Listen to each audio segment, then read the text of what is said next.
topic says that what builds confidence when uncertainty keeps returning, right? So in today's world, we have seen starting from COVID onwards that uncertain times keep coming back, right?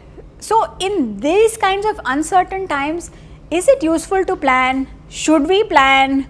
And if we plan, so for what time? How do we, and how frequently do we change? Because itna sara kuch change hota ja raha hai ki, you know, somebody was saying ki we have to have a plan for breakfast, we have to plan different plan for at lunch and a different plan at dinner. That's how the pace of industry is right now. So we are not really focused ki how can we do it and what could we do it, right? So what do you think builds confidence when uncertainty keeps coming back, and how should we go about it?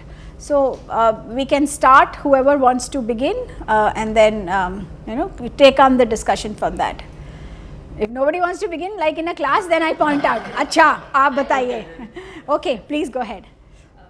So I mean, if we look at the uncertainty and saying that okay, these are the times when was it not uncertain, when was it not unknown? So it was always, whenever we go back, no matter how back in time, things were unknown. We are at present, however, what happens is that when we are in the present moment, we feel that, you know, I am overwhelmed, things are changing, I have to deal with so much uncertainty right now, that this very moment seems larger than what it is. I mean, it may be, but it seems, so the three things that we can and the way we could do is that they are, break it down to the unit. What is the unit of the problem? Where is it? What is it that I can do right now about it?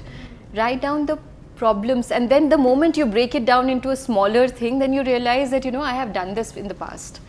And the problem solving, the panic mode then suddenly moves to the problem solving mode. And there's a pattern that emerges, and you suddenly have more confidence than you had a while back, saying that, okay, this is solvable, I can figure this out.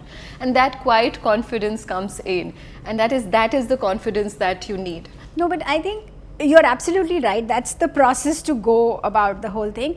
But now I think what this topic tries to tell you is that uncertainty has started coming very quickly, right? So there was uncertain times, but the frequency of uncertainty and the stability, there is a lot of turbulence now. There's a preparedness. If you're prepared for it, preparedness to actually deal with the uncertainty, that helps you. I think for me, that helps me be there. If I give you an example, like first was COVID, right? It was a very turbulent, uncertain kind of a time. And then we hardly got over it, then something else came. Now Hormuz conflict has come, it has broken down the supply chains. Every day decisions are changing, every day something is happening where we need to kind of refigure our plans. That's something which I was trying to kind of put forward with. If we shift to a business environment, of course, what you say is obvious, is the pace of change or pace of disruption is so fast. The confidence comes when you actually build.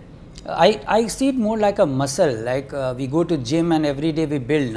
So as the frequency has increased, we need to break our muscle, which is, you can call it as a risk muscle, in the organization, where earlier we used to have just the board deciding on some of the larger risk and all. Now right from the first employee to the whole company, we need to build the risk muscle of the organization. The moment we build that risk muscle across, that means everybody is sharp enough to find out, or I told also in the last one, is paranoid for anything can go wrong, everything can go wrong. That kind of expectation, the moment you have that kind of expectation and everybody fix some kind of alternatives and choices for themselves, the moment you have some choices, and also protect your point of no return, what worse will happen.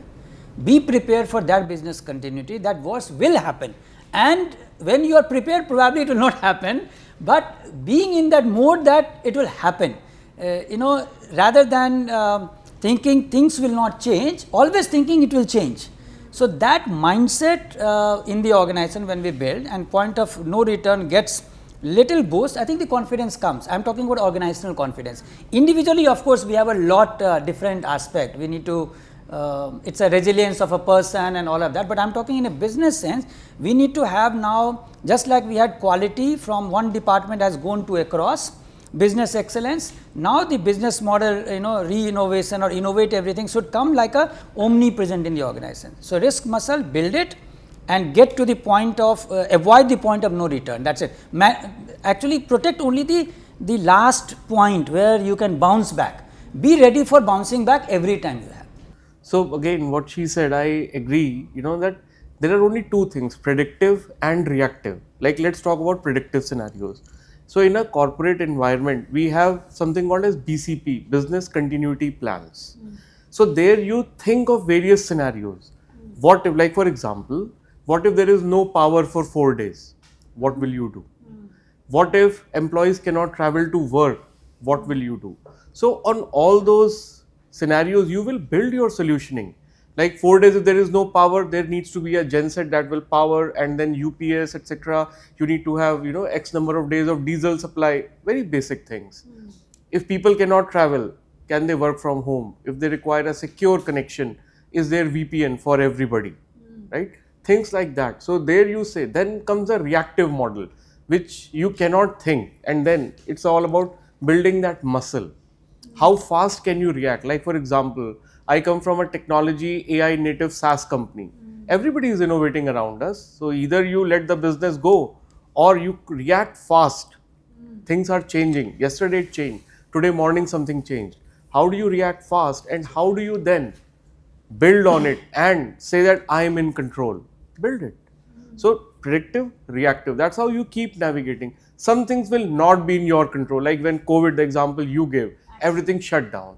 So for retailers whose bread and butter is footfall, of course, if they don't have other businesses, stream of incomes, then they are typically shut. So at certain scenarios, you can't control it.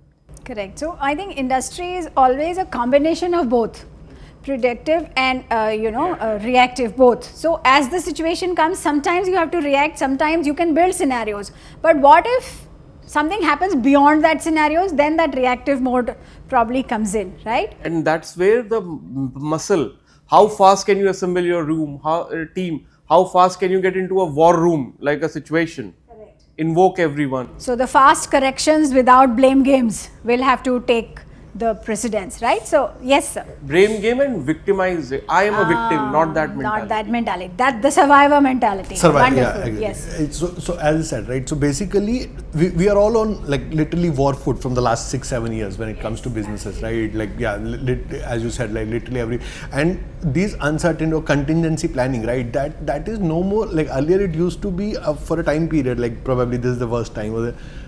We are constantly living in uncertain times, right? So we have to, as soon as we accept that fact, I think it's good for all of us that of course the world is not anymore predictable, right? You don't know what is going to happen tomorrow, right? Yeah, there are people who are talking about world war, there are people who are talking about climate change, there are people who are talking about, right? So I think flexibility, of course, is a big factor. That how flexible is your business and your entire team and the entire organization that it can adapt to these changes, right? So organizations who are not very adaptive now, I think they will struggle with these times, right? So you have to be very, very adaptable. You have to be very, very flexible, agile, right? So marketing, like if you take example of advertising and marketing agencies, remember they are very good at these, right? So every time they see a trend in the evening, right, to like the next day morning, they are ready with an idea, right? Because that's what they do for a living, right? But now I think everybody has to start thinking that way, that if there is a problem in the evening, by morning you have to come up with a solution, right? So the business is now almost like a 24/7 thing, right? So you will come across problems on an everyday basis, and something new, a new challenge will just like sort of come from nowhere, and you have to figure out a solution within 24 hours. And earlier what used to have is the business decisions and business strategies were very, very sort of centralized, right? With sitting with promoters or sitting with founders or sitting with the top management. I think those things are going to change now, right? For example, COVID was a very typical example. A very silly example, like so when we used to read our contracts earlier, nobody used to pay attention to a clause called force majeure, right? COVID taught everyone that clause is the most important clause, right? So now when I negotiate clauses with the first clause I negotiate is force majeure, right?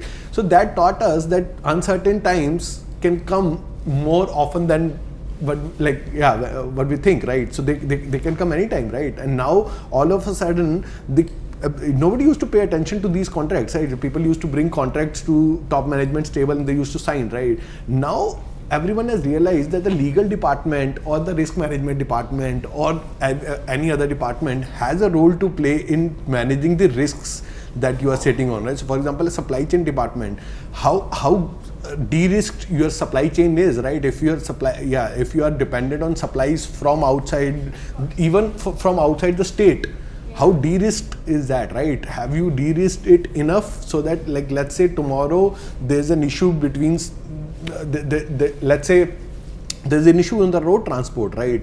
Can you run your business for the next 5 days without any truck coming from that particular state to this particular state with your stuff, right? So those things, I think that they are becoming much more like sort of a part of strategy, which it was not earlier. So yeah, so I see uncertainty as an opportunity. See, the frequency of uncertainty has increased definitely, but so is the opportunity. So if we treat like there is a lot of legacy, we have a legacy mindset. We don't want to change our business models or our attitude, our behavior. So if we keep living, because the world has changed, and it has, the pace of change is also big. So we have to be change maker rather than just adapting. So to us, it's not an incremental change. It's a non-linear change. So if you see the opportunity, you will definitely survive. If you see that no, this is a constraint, I am putting extra pressure on myself. So I see that it's an opportunity for us to change, whether it is at individual level, whether it's your organization, whether it's business. To me, because we are living in an AI age and the information is there with us, to bring that change, convert that problem into an opportunity or challenge into an opportunity and leverage it.